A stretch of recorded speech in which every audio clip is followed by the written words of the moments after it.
You are with me, I'm not alone. In your strength I found my home. You lift me up with your righteous hand. In your love forever I will stand.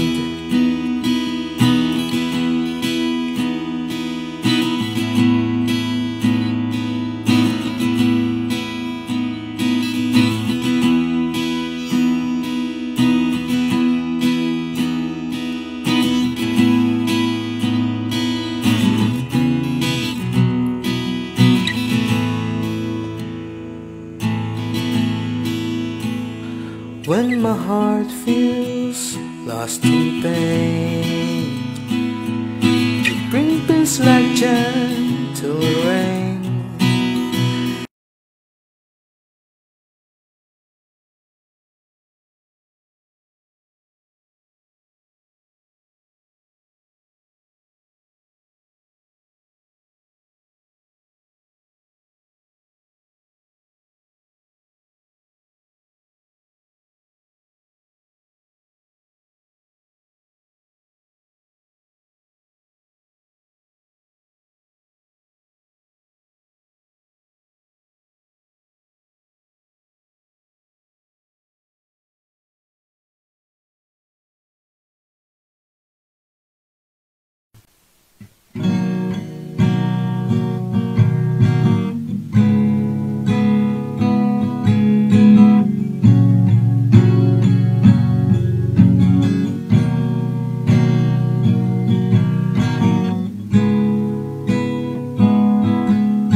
Aya-aya, pagsikat ng araw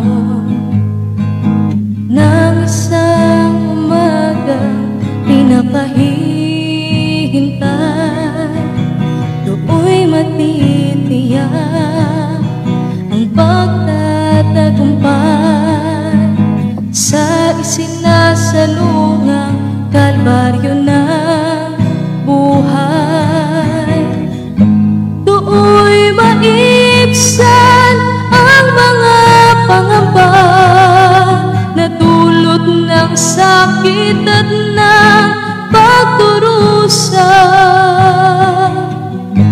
Kahapong pagluhay, ngayon'y naampat na, kapalit ay ngiti ng labing masaya. Sapat na sabihin, magpapaalam na, iiwan ng galak at saya. Sa pinangasiway, nabuhos ang sigla. Sa langit ng aliw, doon ay magkita. Buhang namamanhid na umalaala sa sikap at lubos na pagtatalaga na ang ibinunga pagkakaisa ng bayang marinag na sinta ng Ama. Do'y maibsan ang mga pangamba na dulot ng sakit at ng pagdurusa. Kahapong pagluhay, ngayon'y naampat na, kapalit ay ngiti ng labing masaya. Sa mga iiwang na nga bubuhay pa, ay may haharaping pagsubok at kaba. Ang kalabang diablo'y nagsasamantala sa daya ng lamay, kapa mabiktim.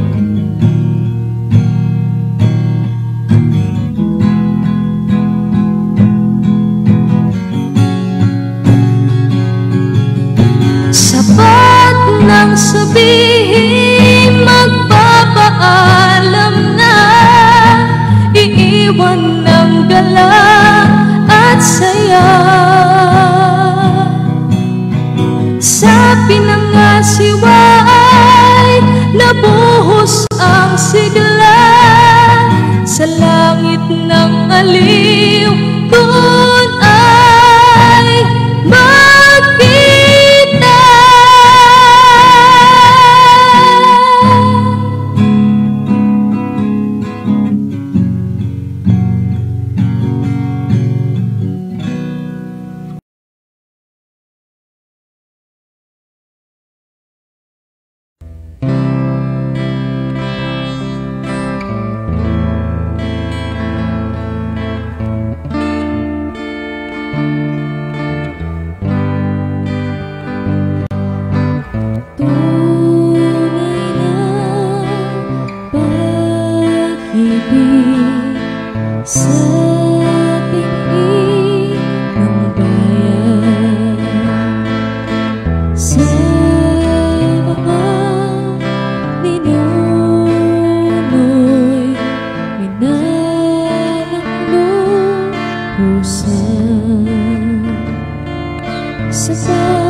Inialay ang buhay,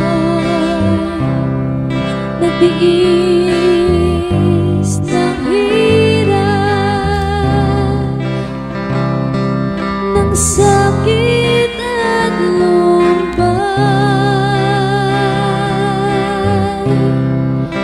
Kaming salinahin, sa'yo'y nagmamahal,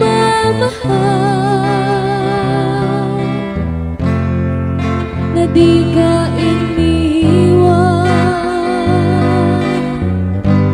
o pinagdasilan man. Sa mga aral mo ay naging mayaman, sa gawang mabuti na pangkabanalan.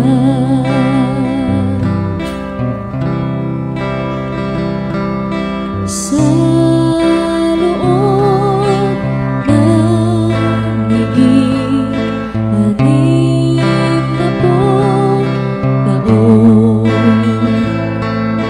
sa lahat ng buhay ay naging pasulong ang pag-ibig ng Diyos, gabay sa pagtulong, daig ng lingkod, nga'y laging tinutugon. Kaming salinahin,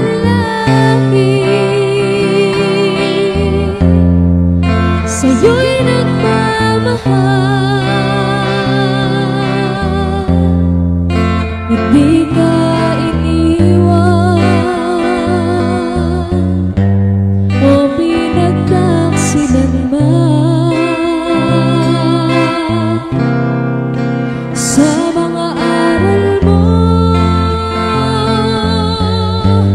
ay naging mayaman, sa gawang mabuti na pangkabanalan.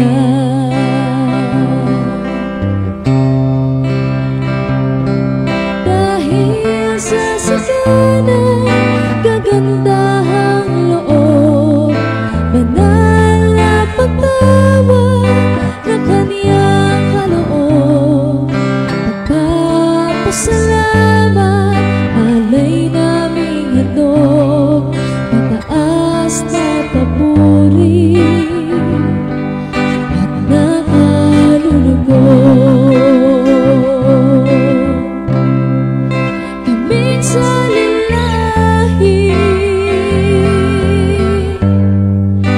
sa'yo'y nagmamahal. Di ka iniwan o pinagtaksilan man sa mga aral mo ay naging mayaman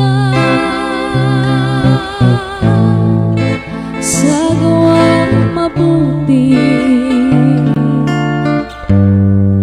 na pangkabanalan.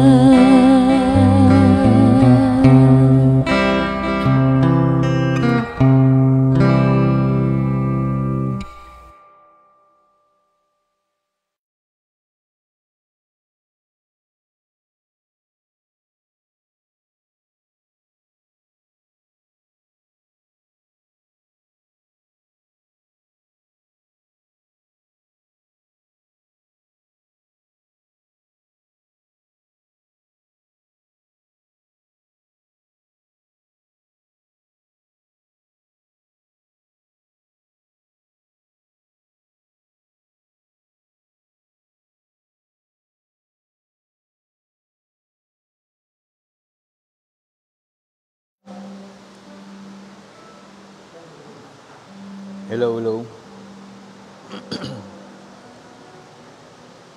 Hello, Mike. Okay na. Magandang umaga po sa lahat ng ating mga kapatid sa dakong ito at maging ang lahat ng ating mga kapatid na ngayon ay kasama natin gumaganap ng ating tungkulin mula sa iba't ibang dako ng ating bansa, maging ang mga nasa abroad. Magandang umaga po sa ating lahat. Ang lahat po ay inaanyayahan na magsitindig at sama-sama po tayong maglaan ang ating panalangin sa ating Panginoon.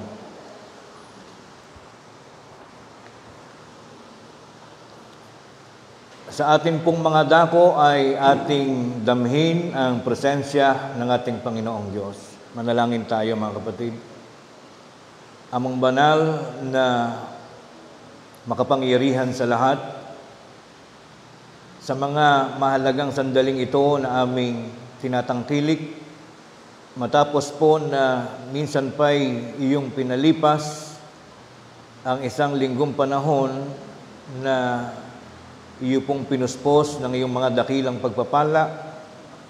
Ngayon po naman sa umagang ito ay nagsasama-sama kaming iyong mga hamak na mga alipin mula sa dakong ito at maging sa mga ibang bahagi ng bansa at mga lokal na kanilang mga kinaroroonan.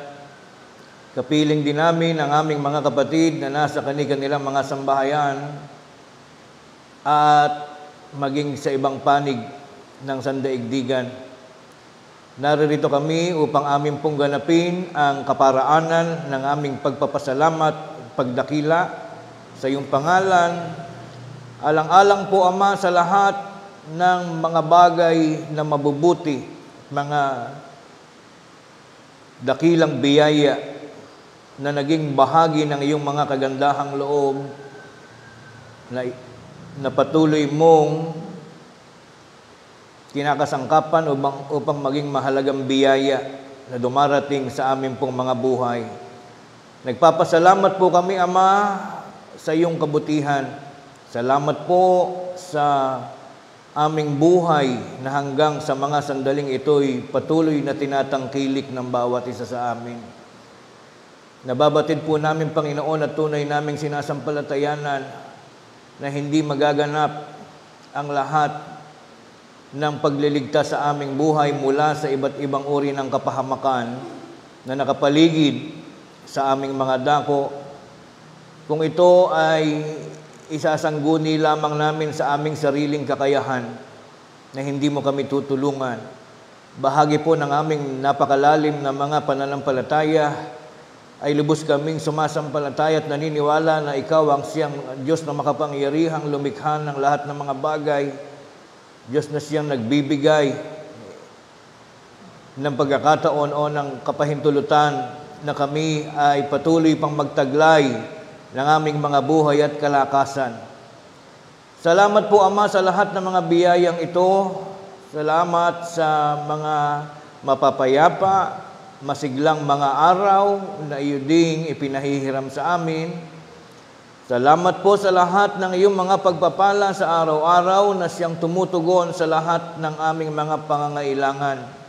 Maging ito man ay sa mga dako ng aming mga pangangasiwa at mga pag-iingat sa aming pang-araw-araw na material na buhay. At gayon din naman ang iyong mga biyaya ay amin din pong kinakasangkapan sa lalo pang ikapagkakaroon ng kasiglahan at ng kaayusan ng aming mga iniingatang pananampalataya. Tunay po, Amang Banal, na sa aming mga dako at sa aming mga abang kalagayan, wala kaming nalalamang ano pa mang bagay na maari naming gamitin o kasangkapanin upang aming maituring na kahit paman sa araw na ito ay lubos ka naming mababayaran sa lahat ng aming mga pagkakautang. Tunay po na kailan paman ay hindi namin kayang pantayan ang iyong kabanalan.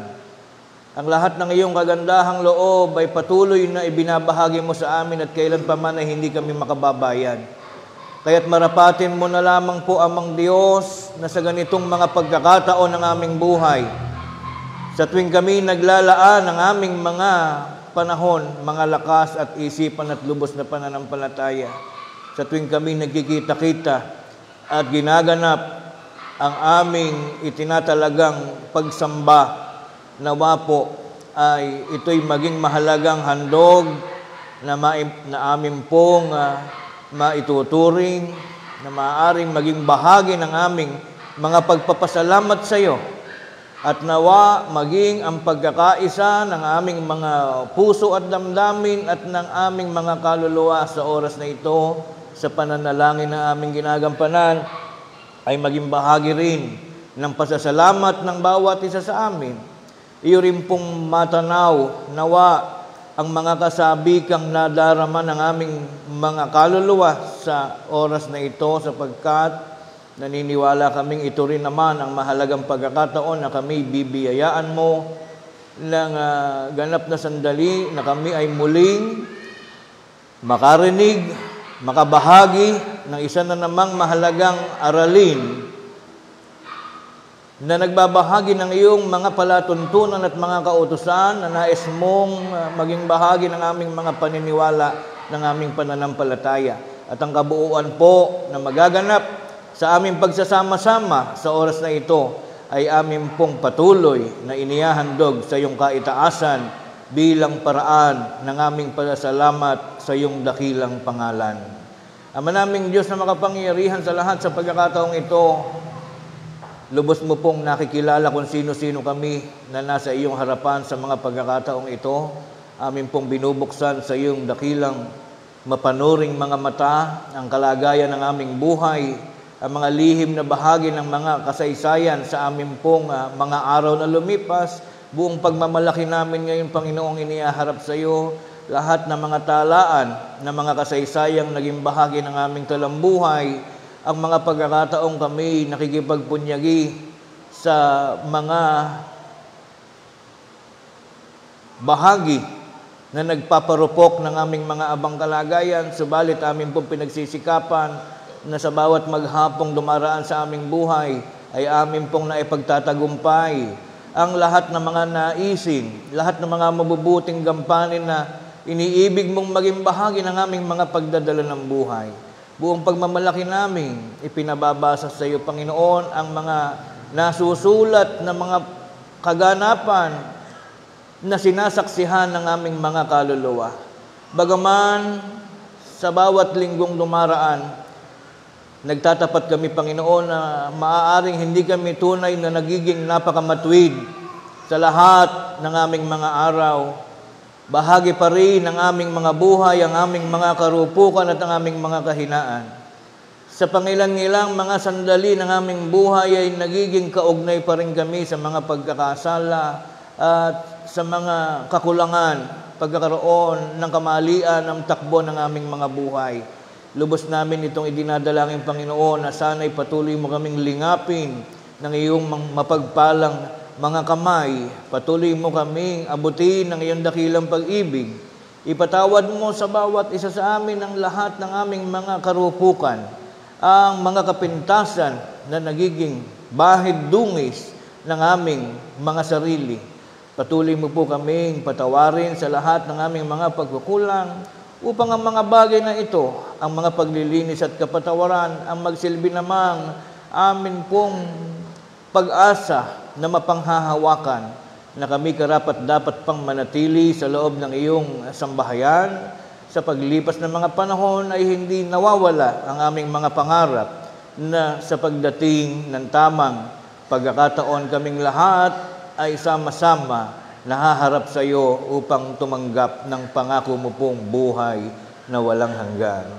Amang banal na makapangyarihan sa lahat, hindi namin malilimutang maging bahagi ng aming lagit-lagi ng mga dalangin sa iyo, ang katayuan at kalagayan ng mga kalusugan ng bawat isa sa amin, mula sa mga maliliit na mga bata, mga sanggol, patuloy sa kanilang paglaki, sa dako ng kanilang mga kabataan, gayon din sa mga magulang, sa mga katandaan, at sa lahat ng mga mangangaral na iniibig mo pong mag-ingat at siyang mangalaga sa lahat ng mga lokal na kanilang kinaroroonan. Dalangin namin ang paminsanay pagdalaw ng hindi inaasahang mga pagkakasakit o mga karamdaman na natural na nagaganap dito po sa sandaigdigan. Nalalaman namin, Panginoon, na wala kaming sapat na magagawa kakayanan upang ito ay pigilan sa pagdating sa aming mga buhay. Subalit naniniwala kaming Diyos ka ng pag-ibig na nagtataglay ng iyong mga biyaya at mga himala, na lagi mong ipinadadalaw sa kalagayan sa panahon ng mga kalungkutan at panlulupaypay ng bawat isa sa amin. Muli mo po sanang pahintulutan na manumbalik ang mga kagalingan, ang mga kagamutan, ang mga kalakasan ng aming mga pangangatawan, upang ang mga biyayang ito ang magsilbing tugon sa lahat ng aming mga kalungkutan, pag-asa sa buhay namin at katawan na nanglulupaypay sa marami ring mga pagkakataon. Maging lakas na aming pong magagamit, ang iyong pong mga pamamatnubay, ang iyong mga pagpapagaling sa aming mga pusong nalulumbay, magamit namin sa patuloy pa naming pagnanais, pangangarap, na sa mahaba pang mga panahon na aming pagsasama-samahan ay marami pa kaming mga batas at kautusan mo na matutupad at malalakaran hanggang sa mga panahon na kami patuloy mo pang pinahihiram ng aming mga buhay at kalakasan. Ama naming Diyos na makapangyarihan sa lahat, ang lahat po ng ito muli ay amin pong pinasasalamatan sa iyong banal na pangalan, at amin namang hinihiling na palagi sa pamamagitan naman ng pangalan ng aming tagapagligtas na si Kristo Jesus. Amen.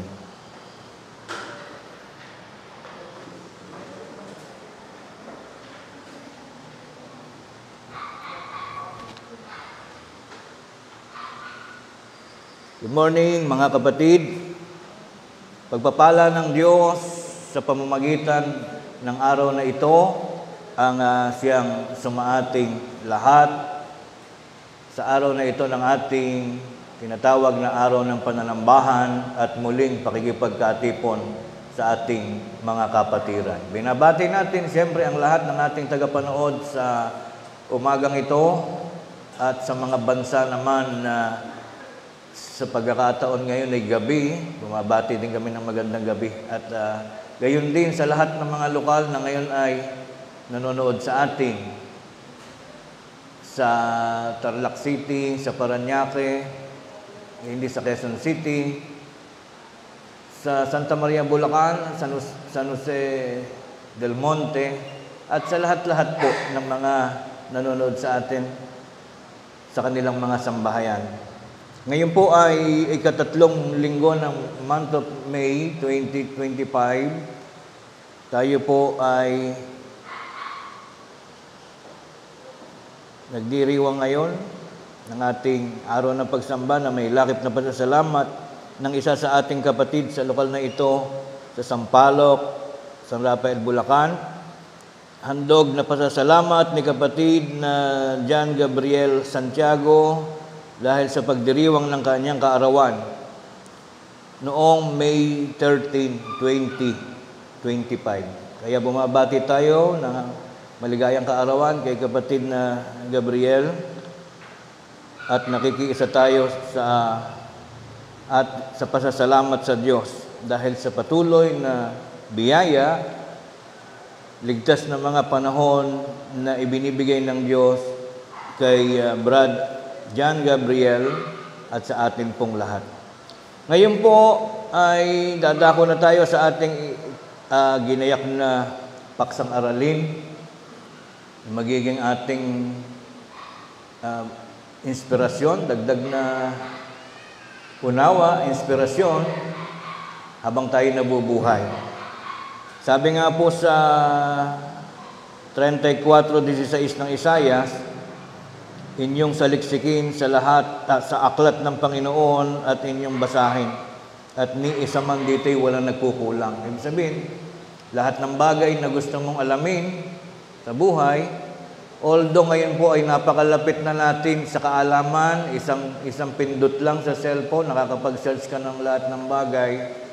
We have all the chances now to learn everything. Pati mga pagluluto, kung paano magkarpintero, paano maging mekaniko, paano maging sastre, paano matulog at walang gagawin. Andyan po lahat sa internet. At siyempre, pagdating naman sa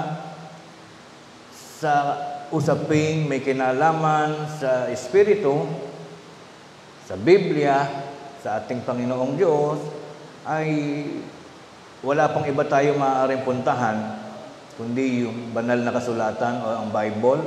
Kasi nga po, sa tinagal-tagal o haba ng panahon na lumipas, iisa lamang din yung Biblia. Although maraming uri ng aklat na sinusunod ng bawat religion, ang mga Mormons, meron silang Book of Mormons, ang Muslim, meron silang Quran.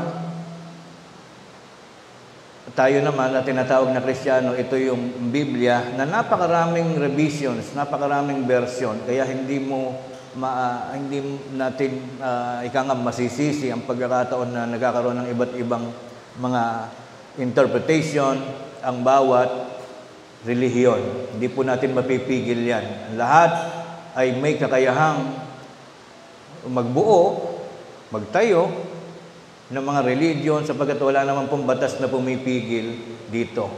Ngunit sa Biblia po ay walang nakalagay na kung ikaw ay magtatayo ng religion ay kailangan mong mag-isip ng bagong pangalan ng religion. Let us take it like this. We all believe in Bible. Pag sinabing Jesus Christ, lahat ng religion naniniwala sa pangalang Jesus Christ. When we say Abraham, lahat ng religion naniniwala, hindi mo kayang palitan yung pangalan ni Abraham. Pangalan ni Isaac, hindi natin pinapalitan. Either you are a Roman Catholic, Iglesia ni Cristo, Jehovah's Witnesses, Mormons, lahat ng yan naniniwala sa Abraham, Isaac, Ezekiel, Solomon, Moises, iisa yan. Kung bakit ang nagiging irony ng buhay, masaklap na bahagi ng pagkakataon na nakatatawa na nakalulungkot, bakit pagdating sa pangalan ng religion, nagkakaiba-iba? Dahil we have all the chances na baguhin, magkaroon tayo ng sariling distinction. Ayaw natin nung kamukha. Ayaw natin nung sasali lang tayo sa meron lang nakabuo. Gusto natin laging bago. Hindi pa rin nawawala yung ating pagiging makasarili bilang tao. Walang talata sa Bible na nagsasabing pag nagdesisyon kayo maglingkod sa Diyos, ay iimbento kayo ng pangalan ng religion. That is why, mula noon hanggang sa panahong ito, pag ang tinanong, pangalan ng religion, buong pagmamalaki tayo na magsasabi, wala tayong inimbento, wala tayong inisip. Ang pangalan ng religion natin mula noon hanggang ngayon ay ang pangalang ipinasulat ng Diyos sa Biblia. Mababasa yan, 1 Timoteo 3:15, Iglesia ng Diyos na buhay kay Kristo Jesus. Yan ang istorya ng ating religion. And then let us go back to the topic. Ang ating paksa ngayon, ito po ay aking pong binalangkas. Bagaman ito ay part lang ng ating mga review, matagal na rin nating napag-aaralan yung tungkol dito. Gaya nga po nung sinabi ko kanina, batas sa bawat tao, saliksikin ninyo ang lahat ng bagay sa aklat ng Panginoon. Wala po nagbabawal. But then sa INC po, pinapayuhan sila na wag nang magbasa ng magbasa. They are being prohibited to own a Bible sa bahay. Bawal na sila. Wag na kayong kasi ang sabi sa kanila, wag na kayong magbasa ng magbasa, maliligaw lang kayo. Kung ako man po ay mali, kung may nakikinig po, we are on public now, public viewing. Kung may mali po sa sinasabi ko, pwede naman po niyong banggitin, i-message ako.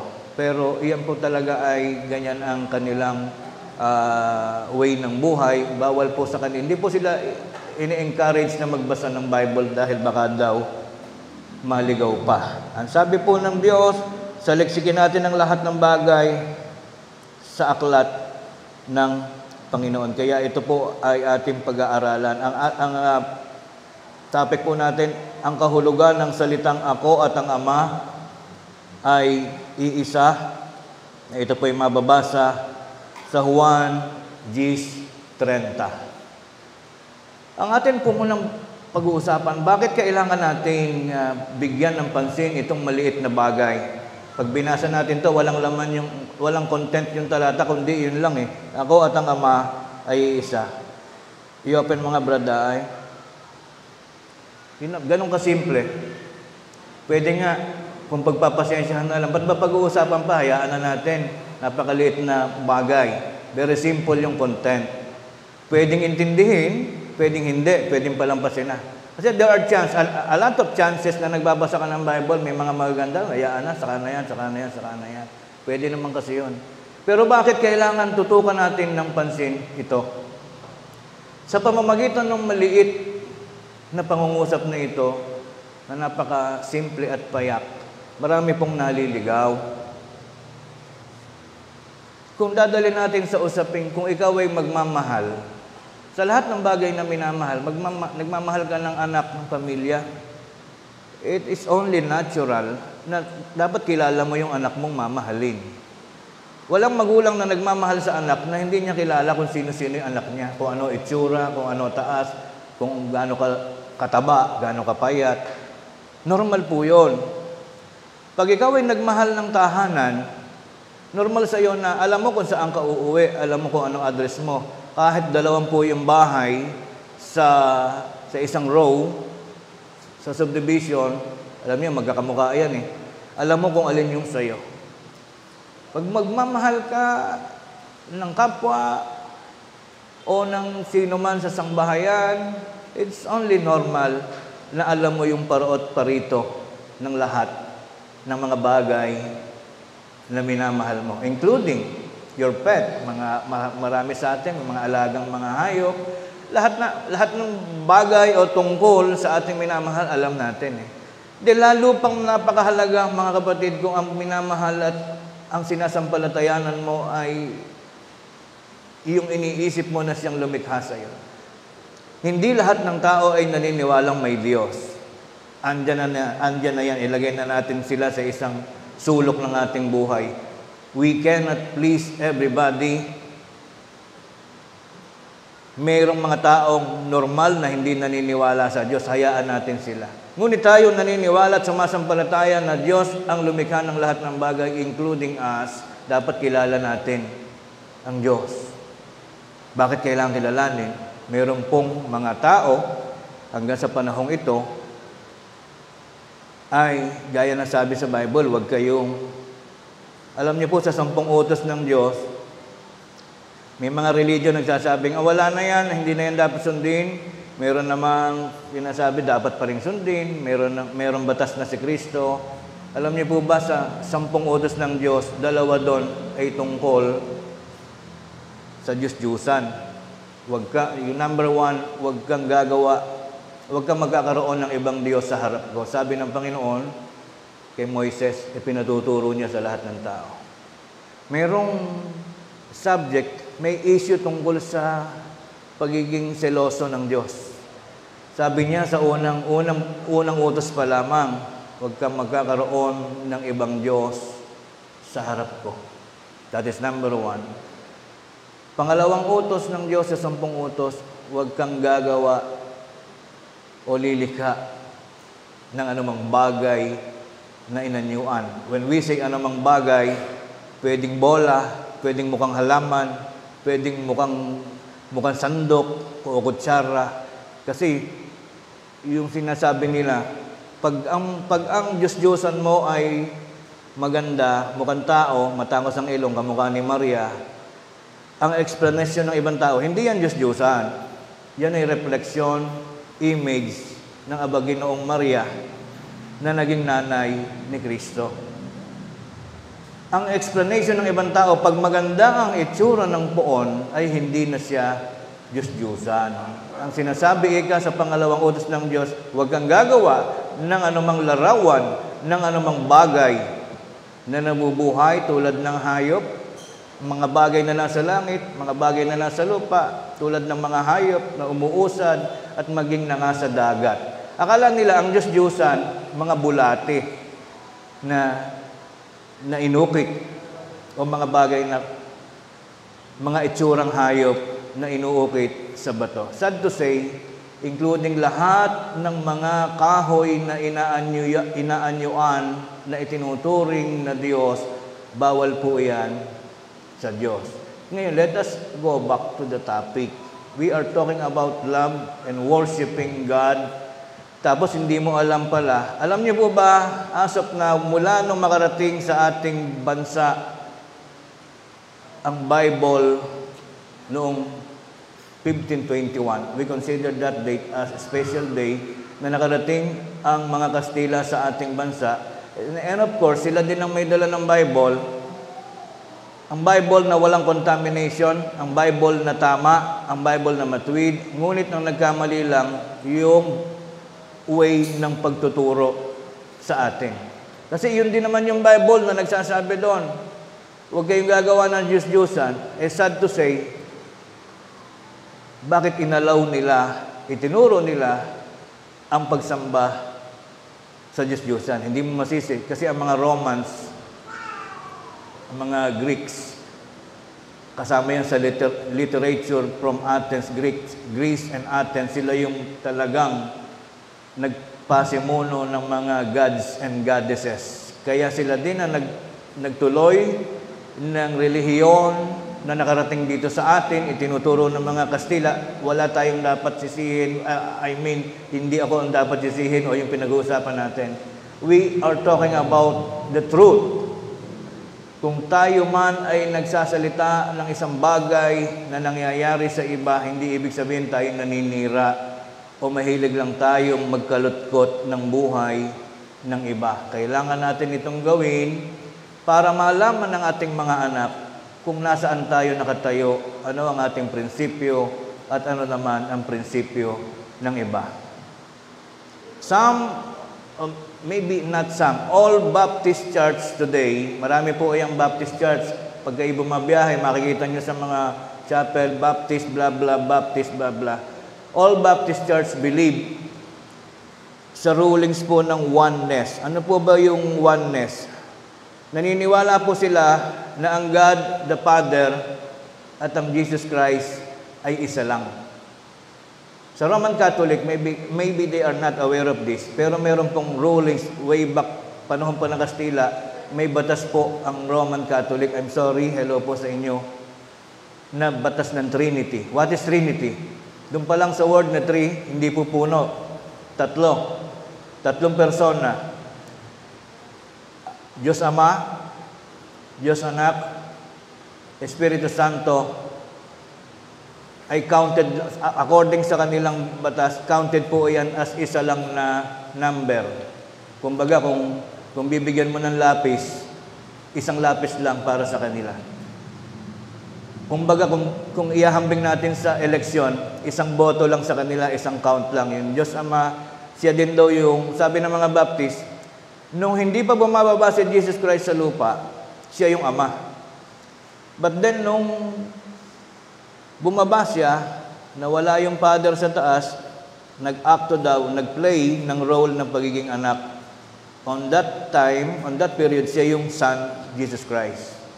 And then pinako, pumanik uli, yun na raw yung Espiritu Santo ngayon. Nakakatawa,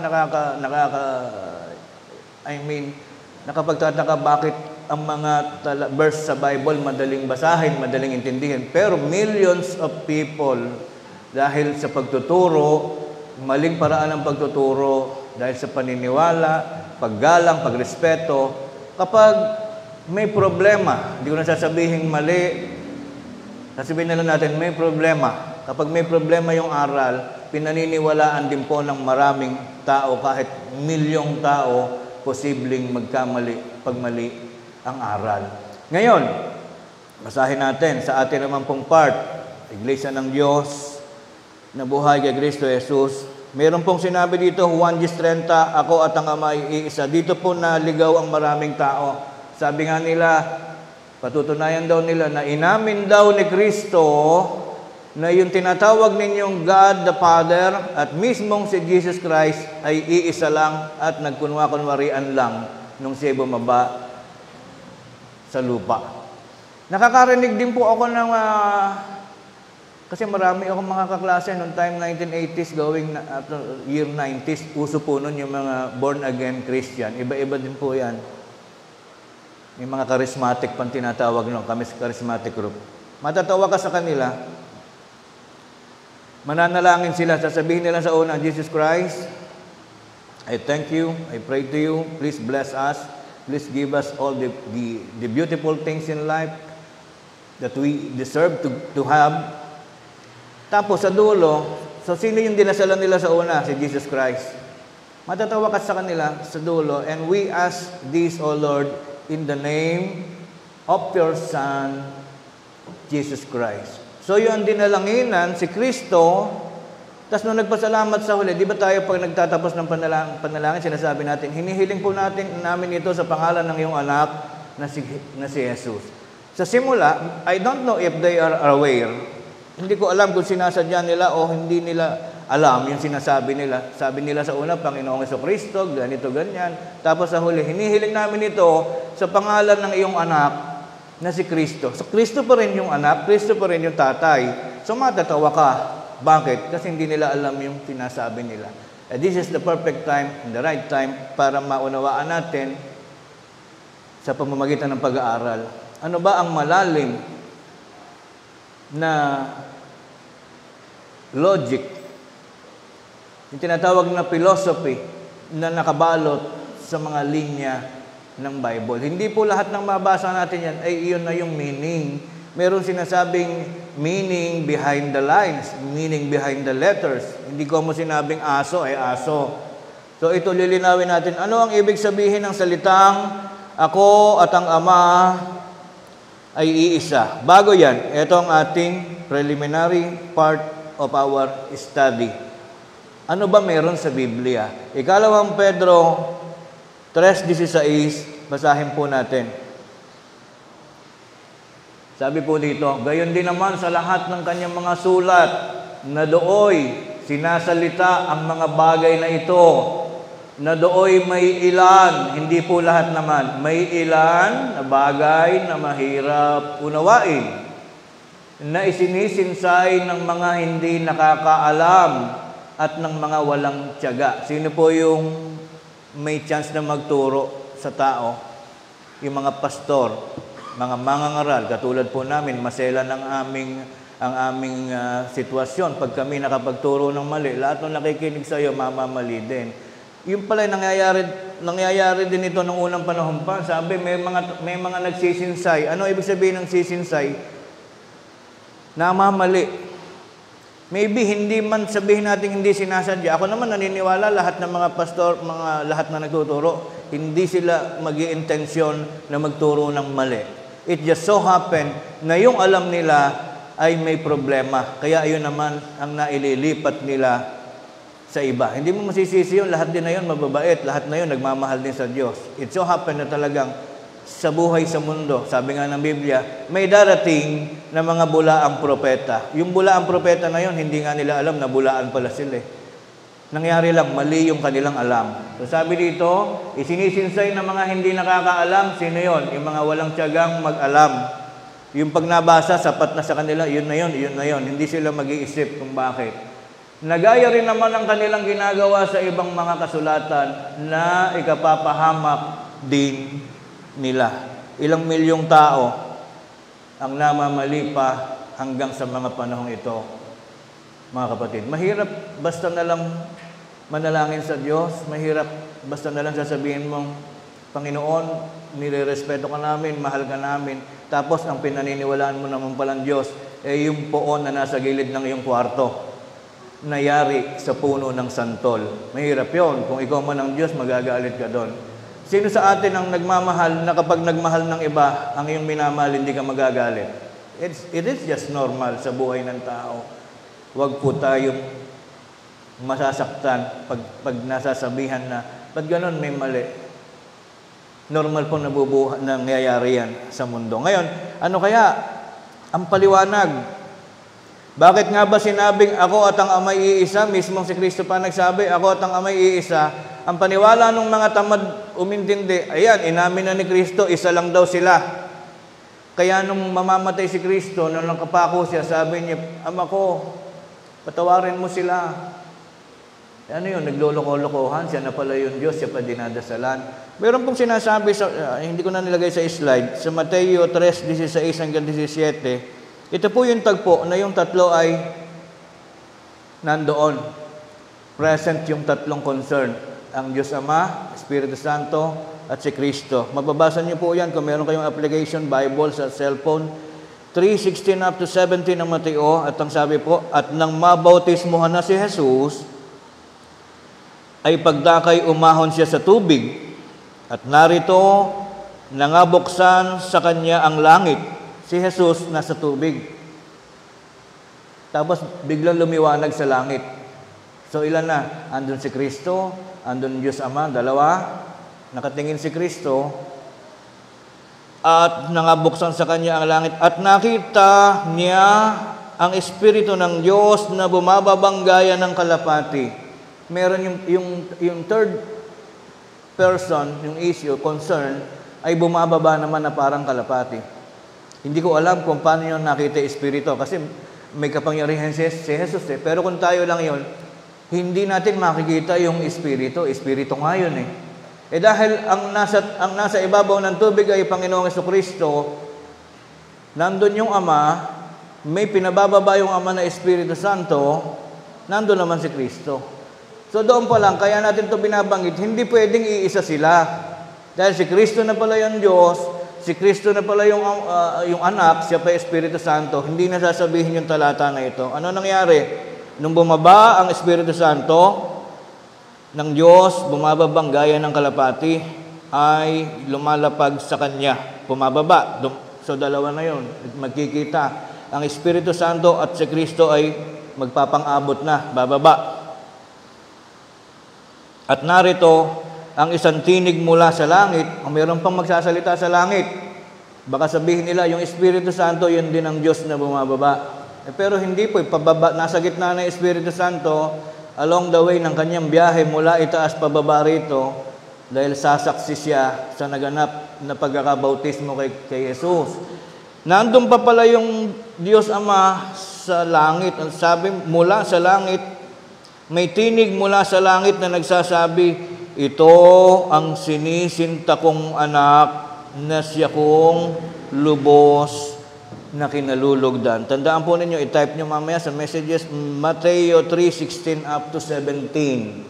Mahalaga po ito dahil pagdating ng panahon na bigla kayong ma-expose sa ganitong issue, May kaklase kayo, may gano'n kayong kumare, may kaibigan kayo, na baptist pala o born again, sinabihan kayo, ba't kayo naniniwala na iba si Kristo, iba ang Diyos? Maaalala nyo ngayon yung paksa na to. Ano nga ba pinapaliwanag ni Brad Ruel? Tapos magagaling yun, mga aggressive yung mga baptist, hahamunin ganyan ng debate. Sasabihin mo na lang, pasensya na, hindi ko alam eh. Wala yata kaming aral na ganyan. Kasalanan po natin yon. So, ituloy po natin ngayon. Inamin nga ba ni Jesus na iisa lang sila in counting? Singleness ba yun o unity na tinatawag? Puntahan natin. Dahil sa Juan niya yung sinabi, aklat ng Juan, 10:30, sa Juan din tayo hahanap ng sagot. Panigurado, hindi maglalayo yan. 8:16, patuloy sa 29 ng Juan.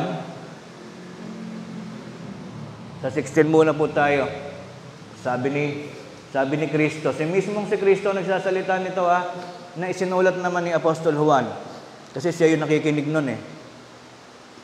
Oo, at kung ako'y humahatol, ang hatol ko'y totoo. Sabi ni Kristo, pag gumagawa siya ng judgment sa lahat ng bagay, part of the judgment na ginagawa nila mag-ama, kung anong oras sa umaga nila pasisikatin yung araw. Although we believe, nung araw, akala natin may araw ang sumisikat.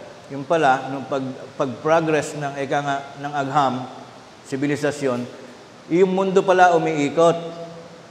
Ganong oras, tumatapat sa araw. Nakapix lang yung araw. Kaya akala natin sumisikat yung araw. All of those things, part yan ng judgment. Pag mainit ang panahon at kailangan paulanin at may ulan na pumatak, ibig sabihin, nagkaroon ng judgment yung lumikha sa atin. But then, kaya din nating mag-isip na, wala namang Diyos. Hindi naman totoo si Kristo. Pero totoo yung ulan. Nakita mo, pag dumilim, biglang, yun ang hindi natin kayang takbuhan eh. Yun ang hindi natin kayang takasan. Hindi ka na naniniwala sa Diyos na ang Diyos ay gumawa ng ulan, hinihitit ng init ang mga tubig sa dagat upang dalhin sa itaas ng ulap at ibagsak. We sometimes just laugh on those issues. Tumatawa lang iba. Para kayong mga bata, wala namang Diyos. Itinatapon natin ang Diyos, tinatapon natin sa Kristo, ngunit hindi mo naman matakasan na bakit totoo yung ulan. Sino gumawa ng ulan kung walang Diyos? Sino gumagawa ng init ng panahon para hititing lahat ng mga tubig sa inyong mga sinampay at sa mga kumukulong sinaing? Lahat ng mga tubig na yan ay nag-evaporate, naiipon sa ulap.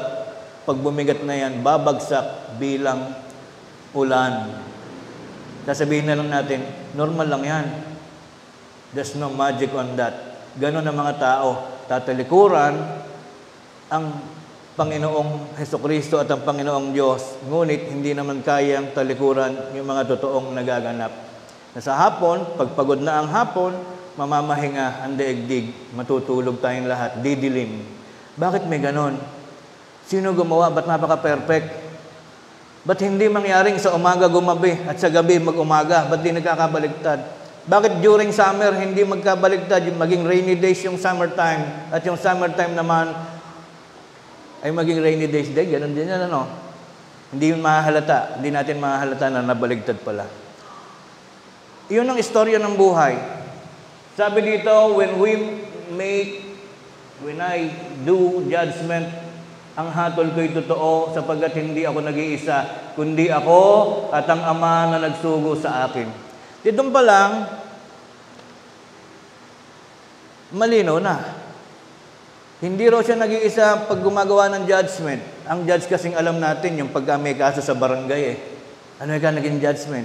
Ang judgment mo tinatawag lahat ng kaganapan na nagaganap sa mundo, including yung pagtubo ng mga halaman, yung earthquake. Bakit naging earthquake? Natural yun kasi umiinit ang loob ng daigdig. Kinakailangan may sumingaw. Kinakailangan may yumanig. Kinakailangan ay umulan. Kaya tayo naman ang gumagawa ng problema, kaya nagbabaha.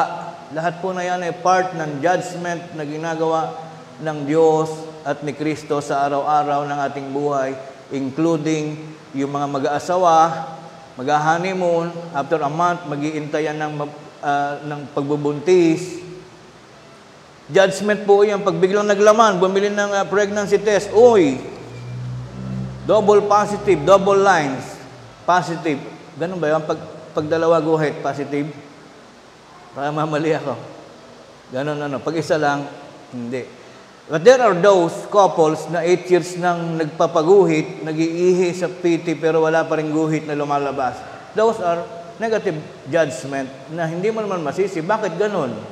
Ba't merong maganda ang buhay, merong pangit na buhay?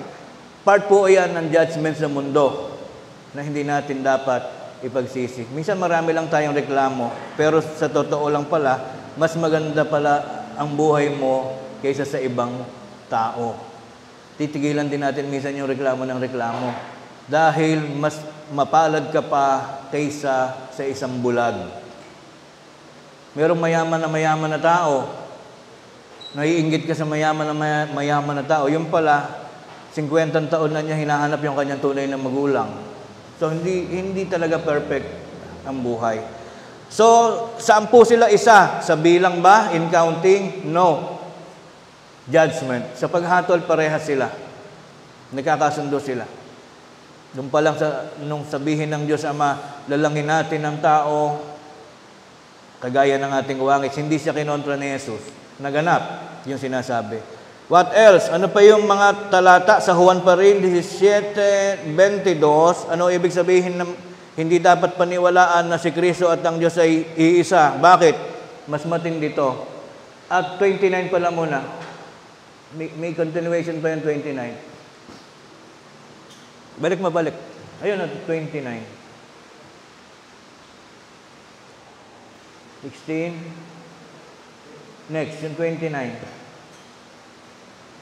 At ang nagsugo sa akin ay sumasa akin, hindi niya ako binayaang nag-iisa, sapagkat ginagawa kong lagi ang mga bagay na sa kanya'y nakalulugod. Parang mag-ama talaga yung relation.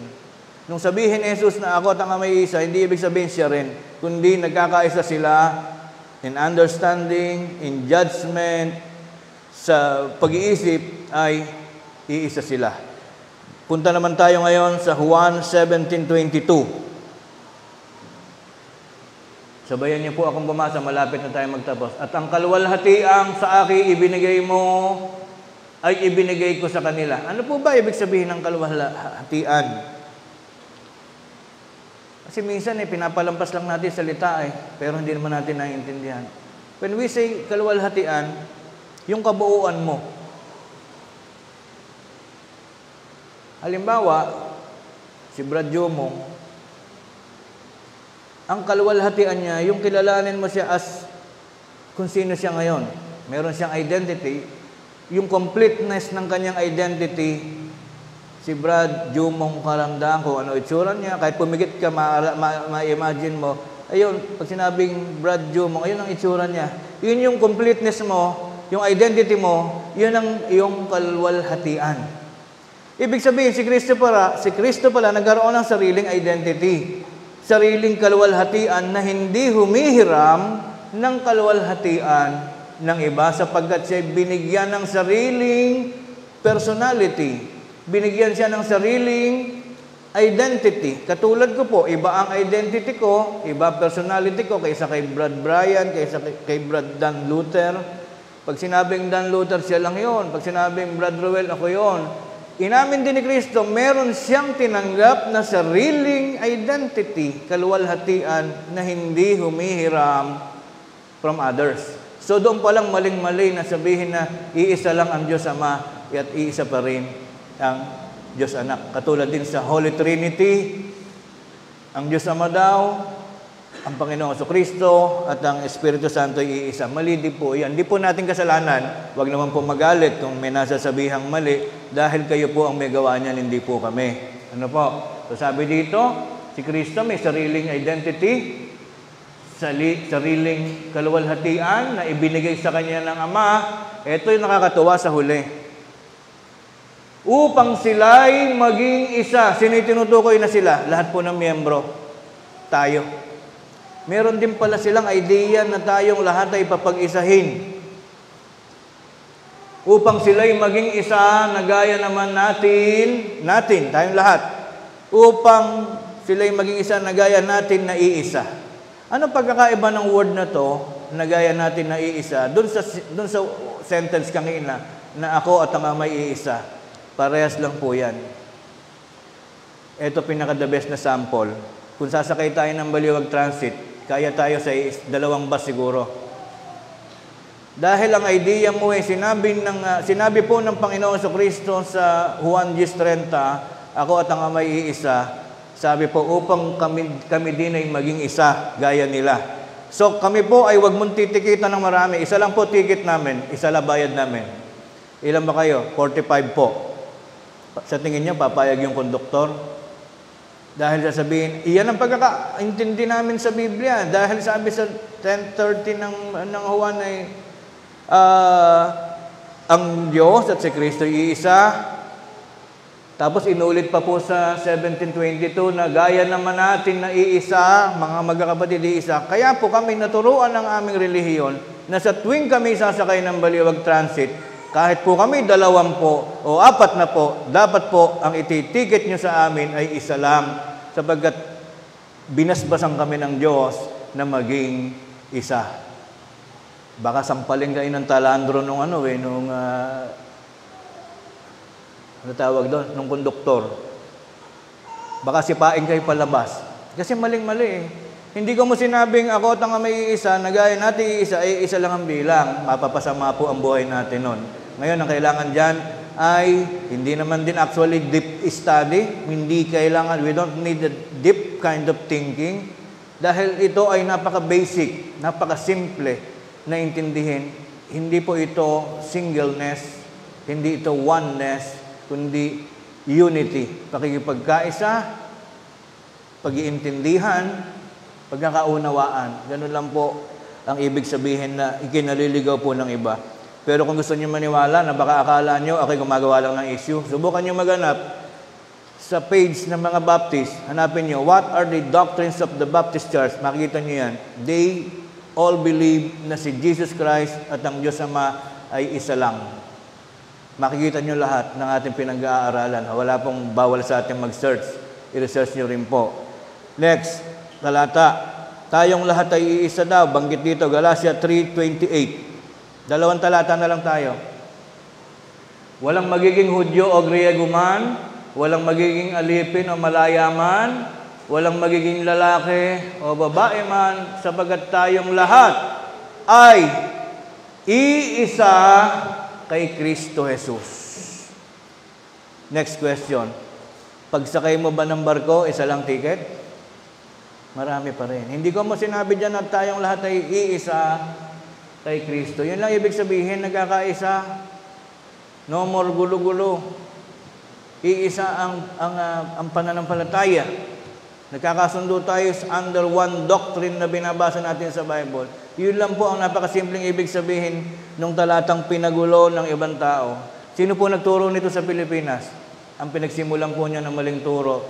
Born again Christian and Baptist Church, I'm sorry, puro mga Amerikano po yan na hindi marunong sa grammar.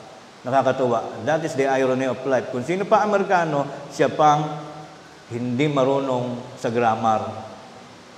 Hindi nila alam yung figure of speech na meron lamang gustong ipaliwanag doon. Next, ating pagpapatuloy. Alam niyo ba sa Biblia ay para lang buhay ng mag-asawa na lagi nating narinig pag kinakasal, mag-iisang dibdib. Ikaw lalaki, minamahal mo ba? Tinatanggap mo ba maging kaisang dibdib? Si babae, opo. Vice versa, the other way around. Kung ngayon ay itinuturing kayo ng Panginoong Diyos na mag-asawa, tinatawag na nagkakaisang dibdib. May mathematics ng Biblia, mathematics ng matrimonyo ng pag-aasawa. Pero kahit na yan sinabi sa Biblia, basahin nga po natin 10:7 up to 8 ng Marcos. Dahil dito'y iiwanan ng lalaki at ang kanyang ama at ina at makikisama sa kanyang asawa. Next, sa 8. At ang dalawa ay magiging isang laman. tinuturing na iisa na lang. Kaya daw si babae, ito yung sweldo, siya nagtatago ng sweldo ng lalaki. That is normal, may pagmamahalan doon eh. Bibigyan nyo lang ng kahit 20 pesos, baka makatapa ka ng sardinas, ng kamatis, wala man lang may pambayad. So sabi dito, ang dalawa, hindi na sila dalawa, kundi isang laman. Buong mundo naniniwala na kapag kinasal, isa na lang kayo yung dalawang nag-isang dibdib. Ngunit, pag nanood kayo ng sine, ilan ang ticket? Ilan ang ticket? Sis Bella. Di ba dalawa din? Hindi mo pwedeng pag malaki yung dinasabi sa Bible. Ganito po sabi sa Bible, lahat ng kinasali, isa na lang. Sige, magpatantos kayo. Ilang beses niyong kayang danasin sa restaurant, yung kakain kayong dalawa, isa labayad. Hindi natin ma-experience yan, ma-experience. Not unless yung may-ari ng restaurant, kapatiran din ninyo. But then I doubt, kung kahit kapatiran, baptist din ang may-ari ng restaurant, ililibre lahat ng kapatid nila, 30 tao na kumain, sasabihin, di pa po ba iisa lang tayo? Ginawa tayong iisa, gaya naman ng Diyos at ng Ama. Magsipaglubay kayo, magbayad kayong lahat. Ganun po ang katwiran sa buhay. Sometimes we believe, sometimes we don't. Kasi pagka kakagat na yan sa bulsa, isa-isa na tayong nagre-reklamo. Tama naman yun. Hindi tayo inihatid ng Diyos sa buhay na ito para yumakap ng mga maling bagay. Ang iintindihin natin kung paano matatama ang lahat. Ngayon, tapusin natin ang ating pag-aaral. Bakit tumatanda ang mundo, marami pa rin nagkakamali? Bakit walang natututo? Hindi ba dapat ang tao pag tumatanda ay natututo? Bakit tumatanda na pati mundo, marami pa rin nagkakamali sa paniniwala? Ano ang sumpa ng buhay ng tao? Huling talata, 2 Timoteo 3:5 up to 7. Continue to 7. May mga bagay daw sa mundong ito na may anyo ng kabanalan. What do you mean by anyo? Mukhang banal. Mukhang tama kasi marami sila. Dito sa buhay po natin, ang ating judgment, pag marami, tama. Pag konti, mali. Pero tingnan nyo sa classroom, mas konti lang yung honor. Always tatlo lang yan. First honor, second honor, first honorable mention. Ngayon, with highest honor. Ngayon, dalawa na lang eh. With highest honor, with honors. Pwedeng maraming with honors. Na iba na style ngayon. My point is, mas maraming average. Mas maraming bata sa classroom ang mas gusto na lang ay magtapon ng basura at magkwentuhan sa garden. Pero yung marunong, laging dalawa lang. Sa buong mundo, yung laging 95 sa exam, sa bawat classroom, laging iisa o dalawa lang yan. Kaya huwag ipagmalaki ngayon na pag marami, laging tama. Mali. Hindi dinadaan sa ganun yun. Pwedeng isa, dalawa lang tao ang tama sa isang classroom. Sabi dito, may mga bagay sa mundo na mukhang banal, itsura mukhang totoo. May anyo ng kabanalan, datapwat tinanggihan ang kapangyarihan nito. What do you mean by that? Tinanggihan ang kapangyarihan. Ibig sabihin, hindi umepekto sa inyo yung mukhang banal. Walang effect.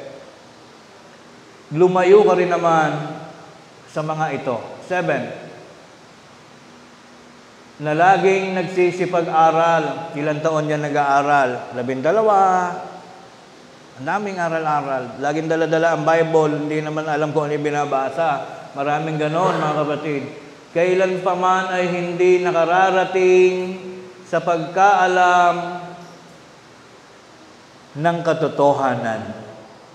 Yun po ang sabi ng Biblia, hindi po tayo may sabi.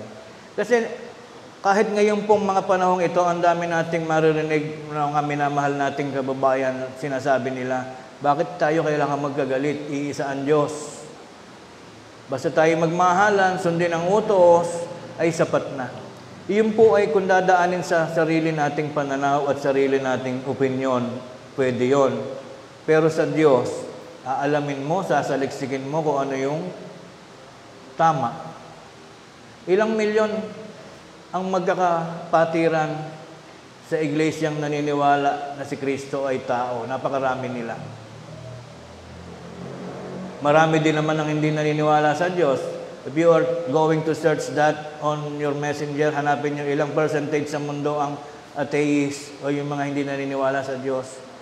Minsan tinry ko yan, mga nasa 37% yata ng buong populasyon ng mundo, including Korea, Japan, at alam niyo yung nakakatuwa sa Israel, sikat pa naman ng Israel sa Bible. Pero ang Kristiyano doon, i-search nyo kahit right now, 12% lang ang Kristiyano sa Israel. 12% lang ang naniniwala kay Kristo. Sad to say, ganda pa naman ng banggit sa Bible ng Israel. Kung tayo kaya, mabasa mo sa Biblia yung salitang Pilipinas. Di ba para tayong siga? Binanggit kami sa Bible. Tayo, nakikiano lang sikatan ng araw, malayong silangan, nakikiganon lang tayo para lang mapatunayan mong Pilipinas. Ang Israel, binabanggit mismo ng ilang beses sa Biblia. Pero akala nyo ba may special treatment ng mga Israelites doon? As of now, ang religion ng Israel ay, most of them ay Judaism. Na galing din naman kay Abraham, yung anak ni Jacob na si Judah. Sila yung mga Jews, sila yung mga Hudyo. Hindi po sila naniniwala kay Kristo. And this is the story for this week. Mga kapatid, tandaan natin, huwag masyadong mabilis sa pagbabasa. Baka tayo maligaw. Makinig tayong palagi sa mga ipinahahatid ng Diyos na mga aral sa pamamagitan ng ating pinagkakatiwalaang mga ngaral. Maraming salamat po mga kapatid. At maya-maya, lipat na rin po kami sa San Jose del Monte at mamayang hapon sa Santa Maria, Bulacan po. Tayo po ay muling magsitayo muli at manalangin tayong lahat.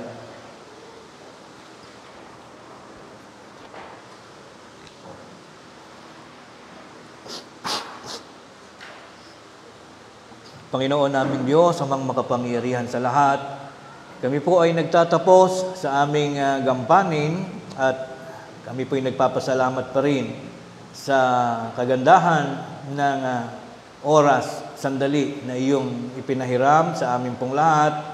Sa lahat ng mga naging saksi ng pananambahang ito, nagpapasalamat sa iyo, Ama. Salamat din ng marami sa aral at kaunawaan na iyo pong minarapat na mahayag, marinig sa aming kalagitnaan na nagiging sapat naman ito upang muli kaming hatiran ng mga karagdagang unawa, mga pagbabalik tanaw, pagsariwa ng mga kaalamang nagiging pundasyon ng aming pong mga doktrinang sinasampalatayanan sa loob ng iyong tinatawag na iglesia. Amang banal, sa aming pagtatapos, muli kaming nahahanda na bumalik sa aming mga iniwanang tahanan at mga gawain. Taglay ang aming pag-asa na hindi mo kami pababayaan, patuloy mo kaming aalagaan, at ililigtas sa lahat ng uri ng mga hindi nawawalang mga kapahamakan at mga hibo ng mga kasalanan na nakapaligid po sa aming buhay.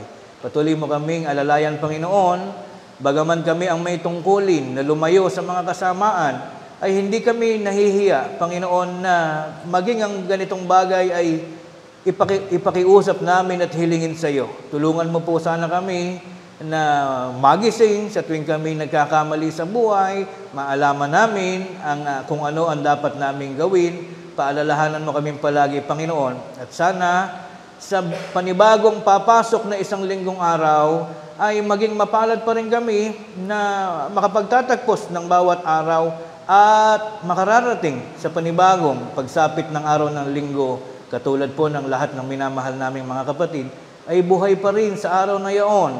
Malalakas, may kalinawagan pa rin ng aming mga pag-iisip at maliliwanag na mga doktrina, prinsipyo, mga bahagi ng mahalagang espiritual na unawa na ninanais mong maging kayamanan ng bawat isa sa amin.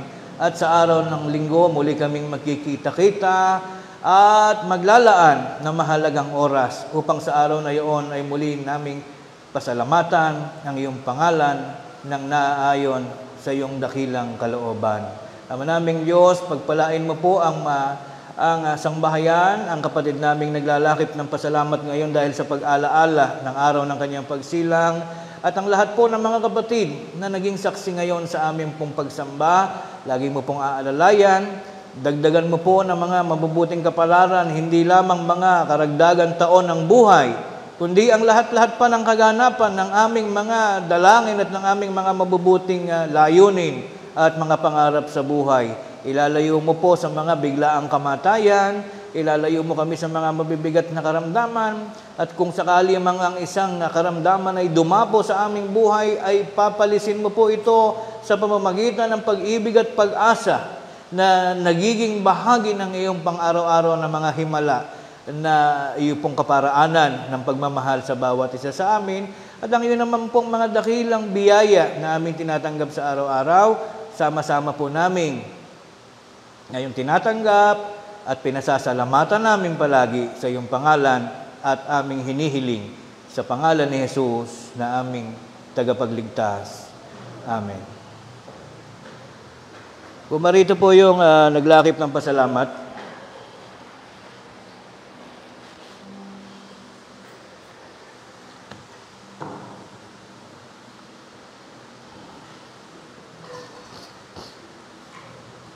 At ikaw ay tumanggap ng basbas ng pagpapala ng Diyos sa pamamagitan ng kanyang kinakasangkapang mangangaral.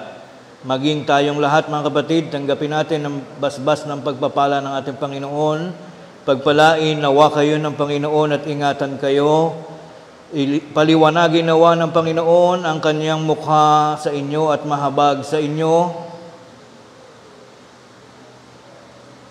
Ilingap nawa ng Panginoon ang kanyang mukha sa inyo at bigyan kayo ng kapayapaan. Maaari na pong maupo. Umawit tayo, mga kapatid, awit ng paghahandog. Narito kami na iyong alipin at pipisan sa iyong piling dalangin, awit ay inihain sana ay marapat din. Banal na handog ang tanging alay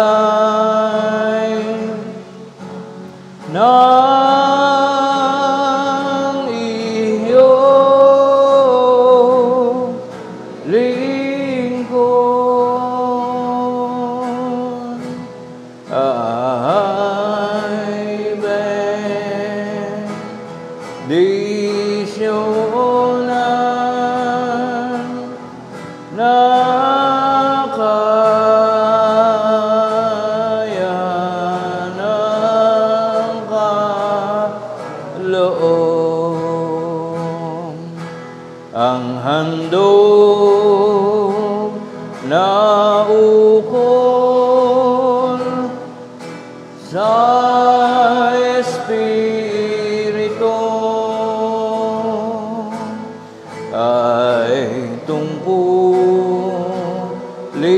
ng lingkod ni Kristo upang ipahayag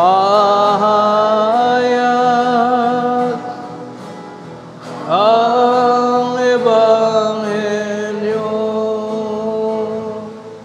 na kanyang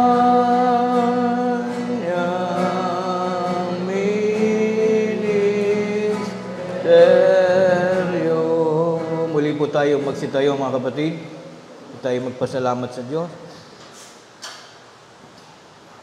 Panginoon aming Diyos, amang makapangyarihan sa lahat, naririto po amang banal ang mahalagang bunga ng aming mga tapat na pananampalataya, ang salaping handog na ngayon ay sama-samang itinataguyod at pinagkakaloob ng iyong mga hamak na lingkod, bagaman aming nababatid na hindi man ikaw ang siyang tunay na tuwirang gagamit ng salaping handog na ito. Ito'y amin pa rin inihahandog sa iyo, Panginoon, at aming pinapangarap na ito nawa ay maging samyo na kalugod-lugod na ngayon ay makararating sa iyong dakong kinaroroonan upang ito'y maghatid ng karagdagang kapurihan at kaluguran sa banal mong pangalan. Iyo po sanang basbasan, Ama, ang mga salaping ito magamit ng iyong iglesia bilang mabuting kasangkapan na makapagtataguyod ng mga kaunlaran ng mga proyekto nito gaya ng mga pagawain, mga pagtulong sa mga kapatid, bunga ng iba't ibang mga kadahilanan. Ang ilang bahagi ng salaping ito'y patuloy nawang magamit ng iyong mga mangangaral sa mga panahong sila'y naghahatid ng iyong mga aral at salita sa lahat ng mga lokal na kinaroroonan ng aming mga aliping mga tagapakinig. At ang ilang bahagi pa ng salaping itong aming tinitipon at pinagsisikapan ay maging mabuting kasangkapan ng iyong pangasiwaan sa mga gawaing patuloy na makatatawag pansin pa ng ilan pa naming mga kaibigan at mga kapwa na sana'y abuti ng pagkakataon na sila'y makarinig ng iyong mga aral at maging dahilan nito upang sila'y makasama namin sa loob ng iyong bayan, nagtitiwala, nananampalataya sa iyong dakilang mga aral. Ama naming Diyos na makapangyarihan sa lahat, ang halaga ng salaping handog na ito ay ganapon namin inihahandog at ipinagkakatiwala sa iyong banal na iglesia sa pamamagitan naman ng kaalaman ng aming tagapagligtas na si Kristo Jesus. Amen. Awitin natin ang doxologia. Ang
At ngayon, sa bisa ng karapatang minsang ipinagkatiwala ng Diyos sa Kanyang kinakasangkapang mangangaral, naway tanggapin natin ang walang hanggang pag-ibig ng Diyos Amang sama sa mga langit at nawa ang Kanyang biyaya at pagliligtas sa pakikilakip ng Kanyang banal na Espiritu ang siyang patuloy pa ring maghari sa ating mga buhay mula ngayon at magpakailan paman.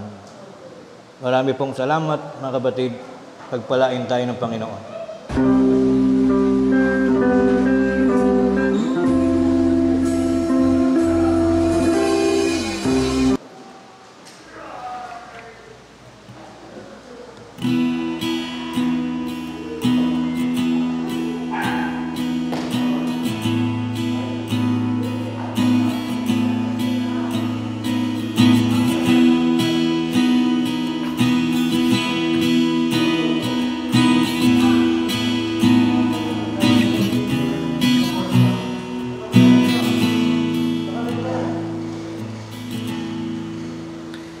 In the darkness of night,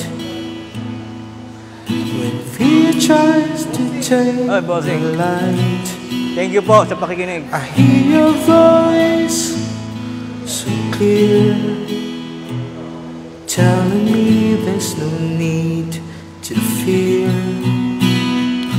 When the world feels cold and gray, and hope seems so far away, I'll hold on to the words you say. You're my God, my truth, my way. Nadaya mo ako sa isang linggo. You are with me, I'm not alone. In your strength I found my home. You lift me up with your righteous hand. In your love